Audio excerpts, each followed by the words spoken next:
Guys, sorry ya, flagship killer tuh kali ini bukan lagi Poco, melainkan nih Realme GT guys. Gue udah pakai selama semingguan dan ini tuh pakai Snapdragon 888. Serta kalau ditanya harganya, ini tuh cuma 6 juta aja, 6 juta lebih sedikit.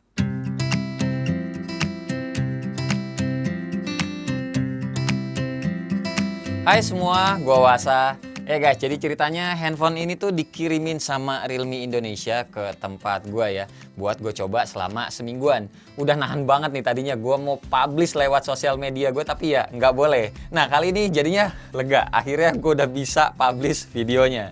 Jadi kalau mau diomongin di awal ya, ini tuh Realme lagi ngirimin beberapa unit aja ke teman-teman reviewer yang lain termasuk gua, buat ngelihat antusiasme pasar di Indonesia tuh gimana ya kira-kira kalau si Realme GT ini masuk, banyak yang tertarik atau enggak. Jujur kalau dari gue yang udah nyoba sih ya, ada beberapa poin yang bikin gue tuh ngiler sama si Realme GT ini, dan semangat banget biar Realme masukin resmi ke Indonesia yang ini.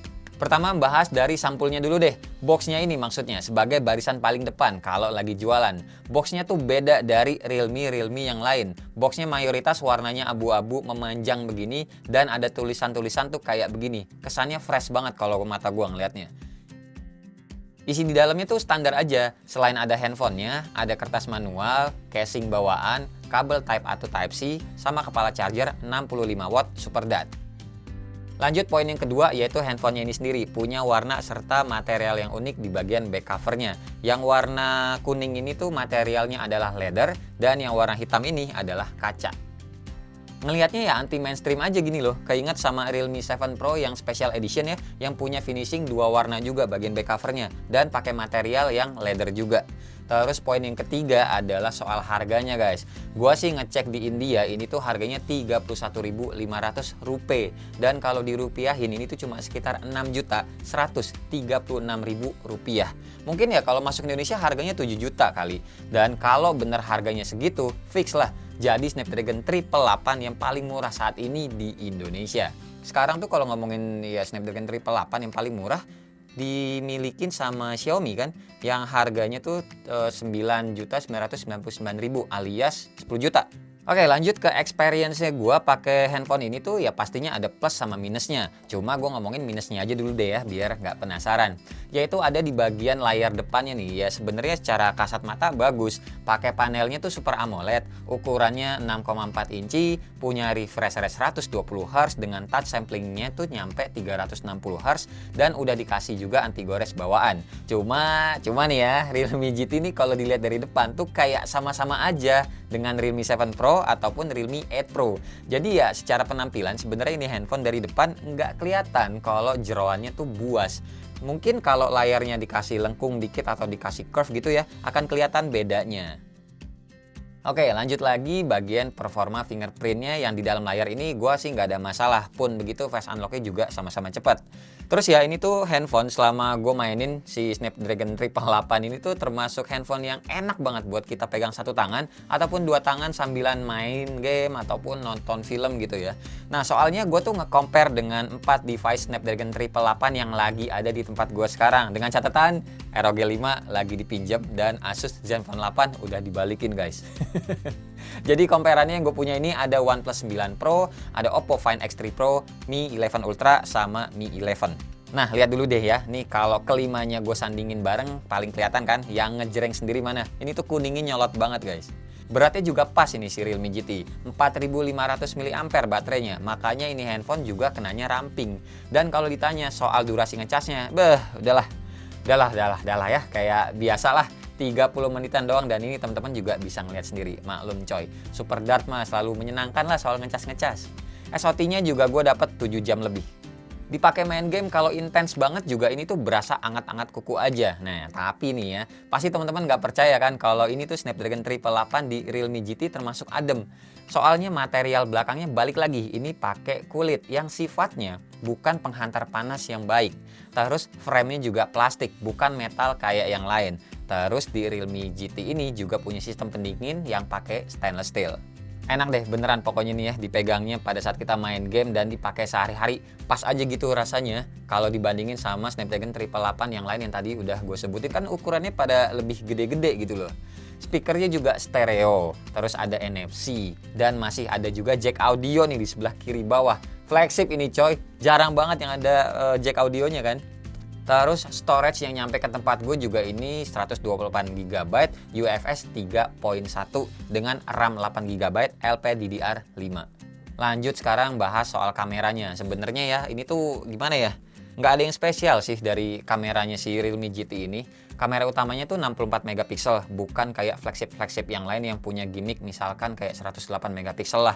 Terus lensa ultrawide juga 8 megapiksel, sama punya lensa makro 2 megapiksel. Nggak ada tuh lensa telefoto 100 sampai 120 kali zoom-zooman kayak gitu, nggak ada. Buat kamera depannya juga cuma 16 megapiksel aja. Mode-mode ataupun fitur-fitur kameranya juga sama aja sebenarnya kayak Realme yang lain ya. Untuk perekaman videonya misalkan nih, kamera belakangnya bisa sampai 4K 60 fps, lensa ultrawide-nya 1080p 30 fps, dan kamera depannya mentok di 1080p 30 fps juga. Cuma ya buat hasilnya gue sih bisa bilang bagus karena ya pengaruh chipsetnya yang emang bisa lebih mengoptimalkan hasil dari jepretan foto ataupun video. Sedikit banyak yang namanya prosesor pasti ngaruh lah. Makanya menurut gue juga ini Realme GT kenanya ya udah oke-oke aja kameranya tanpa adanya gimmick fitur kamera HP flagship.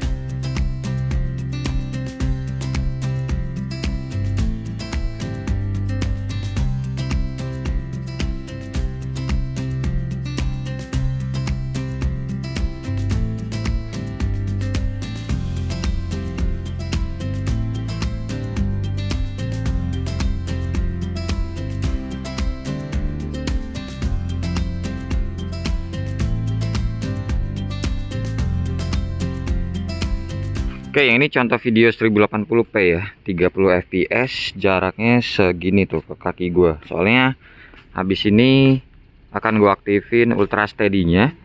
Dan kalau ultra steady-nya diaktifin, dia tuh pindah otomatis ke 1080p 60 fps, tapi lebih ngezoom jadinya. Gitu. Ya, ini diperhatiin dulu teman-teman, yang 30 fps-nya seperti ini ya. Bagus juga kok ini autofokusnya. Tuh, cepet, aman lah ya. Oke, lanjut. Nah, kalau yang ini 1080p 60 fps dan ultra steady-nya aktif. Tuh, jaraknya sama sih. Handphone itu di depan dada gua, tapi kaki jadi kelihatan lebih dekat banget ya. Jadi apa namanya, lebih ngezoom. Nih, ultra steady-nya aktif. Gue bawa jalan seperti ini di 60 fps-nya. Otomatis ya, kita nggak bisa milih, soalnya nggak bisa milih ke 4K ataupun 30 fps gitu kalau ultra steady-nya diaktifin gitu guys. Suara burung sih ada, kedengeran nggak ya? Ini autofokusnya kita cobain. Deket banget jadinya, jaraknya sama padahal ujung. Oke, kira-kira kayak gini lah ya. Kalau ini 1080p 30 fps. Nah, kayaknya nggak ada apa namanya, setting-settingan fps-nya lagi kalau kamera depan. Di bawah jalan ya kayak begini. Udah. Ada motor lewat, suaranya gimana? Masih kedengeran nggak? Gitu. Ada kucing. Kucing. Ya, dia kabur sana. Udah, pokoknya kayak gini contoh video kamera depan ya. Lanjut. Ya, kesimpulan dari gua, ini HP emang menarik ya, baik dari tampilan fisiknya, jeroannya, sampai ke harganya. Gue taruh polling deh di kiri atas ini ya teman-teman, jadi bisa ikutan juga. Kalau harganya bener 7 juta, kira-kira menarik atau enggak nih si flagship killer yang bisa dibilang ya mengalahkan yang lain gitu ya. Emang jualannya tuh ini handphone lebih ke performa sih. Fitur lainnya tuh ya anggap aja bonus. Nah, buat teman-teman penggila spek, ini HP beneran deh udah oke banget menurut gua. Ngecasnya cepet, NFC-nya ada, speaker juga stereo, Performa nggak usah ditanya lagi deh, Snapdragon 888. Dan ini juga ada mode GT yang kalau diaktifin itu tuh kayak overclock gitu. Tapi impactnya konsumsi baterai jadi lebih boros dan HP-nya bisa lebih cepat panas. Terus ini handphone juga dipegangnya mantap, balik lagi ya. Kameranya juga ready di situasi apapun dan pastinya udah 5G juga. Terus ini ya yang terakhir nih paling penting nih, gue juga ngobrol nih sama teman-teman di Realme Indonesia atau ya bisa bilang orang dalamnya lah.